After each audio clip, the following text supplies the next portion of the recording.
유다와 베냐민의 대적은 사로잡혀 갔다가 돌아온 사람들이 주 이스라엘의 하나님의 성전을 짓고 있다는 말을 듣고서 스룹바벨과 각 가문의 우두머리들에게 와서 말하였다.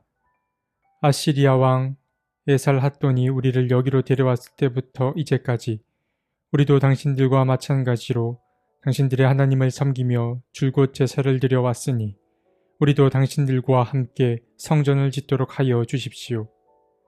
수룹바벨과 예수아와 그 밖에 이스라엘 각 가문의 우두머리들이 그들에게 대답하였다. 당신들과는 관계가 없는 일이요. 주 우리의 하나님께 성전을 지어드리는 것은 우리가 할 일이요. 페르시아 왕 고레스가 우리에게 명령한 대로 주 이스라엘의 하나님의 성전을 짓는 것은 오로지 우리가 할 일이요. 이 말을 들은 그 땅 백성은 성전 짓는 일을 방해하여 유다 백성의 사기를 떨어뜨렸다. 그들은 고문관들을 매수하면서까지 성전을 짓지 못하게 하였다. 이러한 방해는 페르시아 왕 고레스가 다스리던 모든 기간뿐만 아니라 페르시아 왕 다리우스가 통치하던 때까지 이어졌다.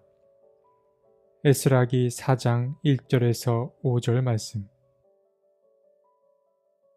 에스라는 희망과 혼돈의 이야기를 동시에 담고 있는 책입니다. 먼저 기원전 587년 남유다의 멸망 이후 끝난 것만 같던 하나님의 역사가 다시 쓰여지게 됩니다. 그런 면에 있어서 이 에스라는 희망의 책이라고 볼 수 있습니다. 남유다 사람들은 페르시아의 임금 고레스가 관대한 종교 정책을 펼침으로 당시 바벨론의 포로였던 유대인들을 자신들의 땅으로 돌려보내게 됩니다. 그리고 유대 신앙의 핵심인 성전을 재건축하여 그들의 예배를 회복시키라고 명했습니다. 물론 고레스 왕은 자기 제국의 안녕을 위하여 결정한 정책이었지만 먼 시선으로 보았을 땐 하나님이 다시 이스라엘 역사를 써내려갈 준비를 하고 계신다는 것을 우리는 어렴풋이 느낄 수 있습니다. 하지만 아쉽게도 새로운 날은 쉽게 도래하지 않았습니다. 희망의 이야기가 계속되나 싶었는데 분위기가 바뀌어서 유대 땅에 닥친 혼돈의 이야기가 등장합니다. 포로에서 귀환한 남유다 사람들은 넘어서야 될 과제 하나와 맞닥뜨리게 됩니다. 그것이 바로 이미 유대 땅에 살고 있던 북이스라엘 사람들, 다시 말해 사마리아 사람들과 조화를 이루는 일이 남은 것이었습니다. 페르시아의 임금 고레스는 남유다 사람들에게 예루살렘을 지목하여 성전을 정비하고 예배를 회복하라고 명했습니다. 하지만 이미 예루살렘에는 사마리아 사람들이 거주하고 있었는데 이들은 남유다 사람들의 성전 재건 소식을 듣고 자신들도 그 일에 동참하게 해달라고 청한 것입니다.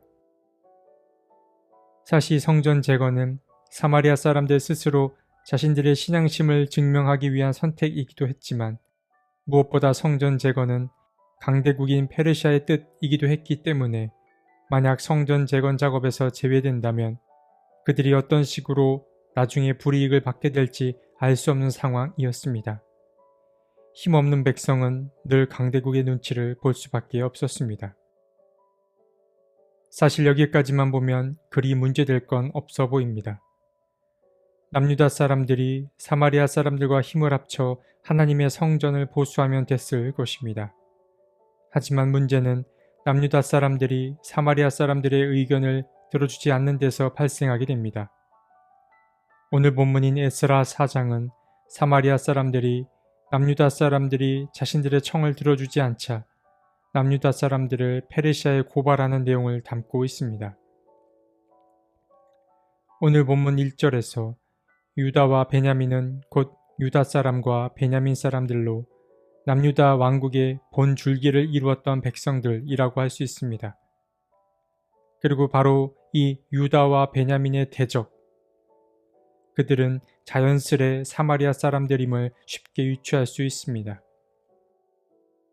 사마리아 사람들은 남유다의 우두머리들에게 찾아와 자신들의 처지를 낱낱이 아렵니다.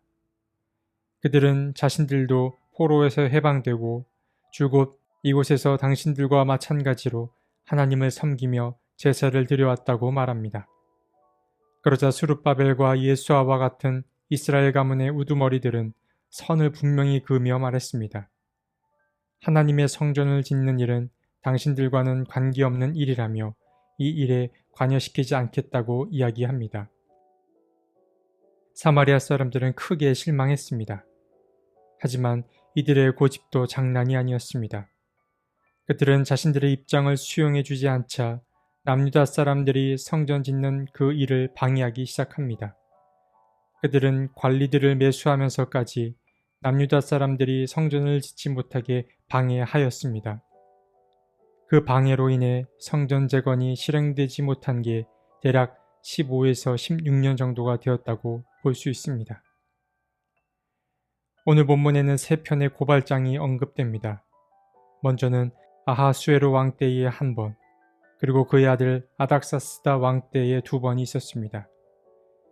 사실 사마리아 사람들의 이러한 상소문은 페르시아 입장에서 보면 자신들이 명한 것을 그들이 막아서는 것처럼 비춰질 수 있었기에 이는 마치 반역처럼 보일 수 있었을 것입니다. 그러나 사마리아 사람들은 전략을 잘 짰습니다. 사람의 심리를 잘 활용했습니다.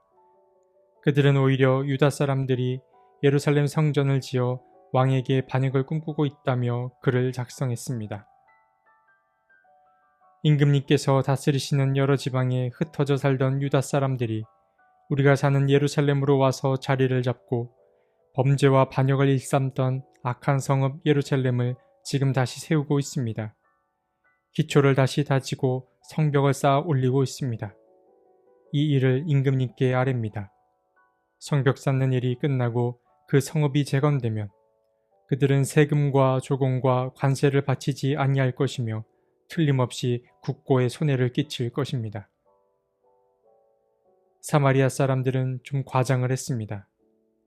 예루살렘 성벽이 완성되면 유다 사람들은 세금도 내지 않고 부역도 하지 않아서 나라에 손해를 끼치게 될 거라고 강력히 말했습니다. 그리고 이전 기록을 살펴보면 유다의 왕들은 늘 반역을 일삼는 자들이었다고 말하며 아닥사스다 왕의 심리를 불안하게 만들었습니다. 아닥사스다 왕은 사마리아 사람들이 보낸 상소문에 답장을 보냅니다. 답장은 사마리아 사람들에게 아주 긍정적인 내용으로 돌아왔습니다.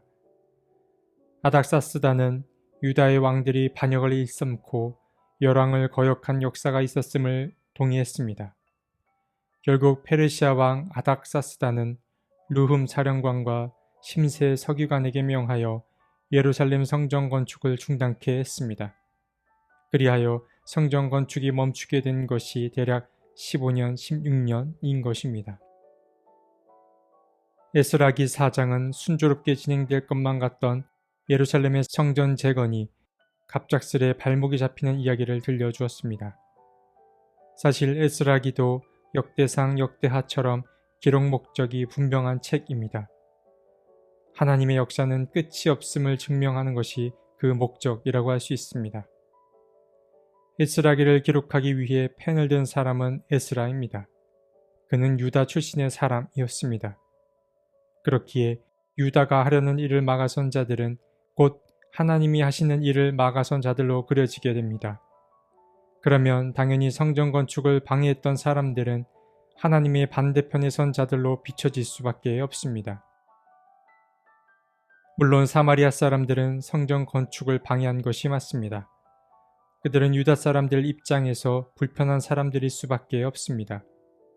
그러나 사마리아 사람들 입장에서는 그저 유다 사람들의 성전 재건 작업을 방관한 채 있을 수만도 없었습니다. 서두에도 말씀드렸듯이 성전 재건은 강대국인 페르시아의 뜻이었기 때문입니다. 그렇기에 성전 건축에 정성을 보이지 않게 되면 나중에 어떤 식으로든 불이익을 받을지 모른다는 불안감이 그들에게 있었을 것입니다. 사람이 하는 일에는 이면이 있기 마련입니다. 세상에는 100% 옳고 100% 그런 일도 없습니다. 어느 쪽에 무게를 더 두느냐에 따라 세상은 달라 보이기 때문입니다. 사람은 몸을 입고 사는 자이기 때문에 현명함을 쫓는 일은 참 어렵습니다. 그래서 늘 바라게 되는 것은 주님의 긍휼하심입니다. 오늘 하루도 자신의 한계를 인정하며 주님께 지혜와 명철을 구하는 우리 모두가 되었으면 좋겠습니다. 하나님, 오늘 말씀을 통해 유다가 겪었을 상황과 사마리아가 겪었을 상황을 떠올려 봤습니다.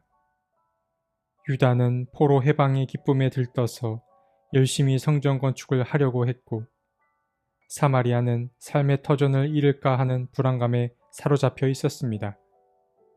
주님, 모두가 저마다의 입장을 안고 살아갑니다. 주님께 도움을 구하오니 우리를 부디 선한 길로 인도해 주십시오. 아멘.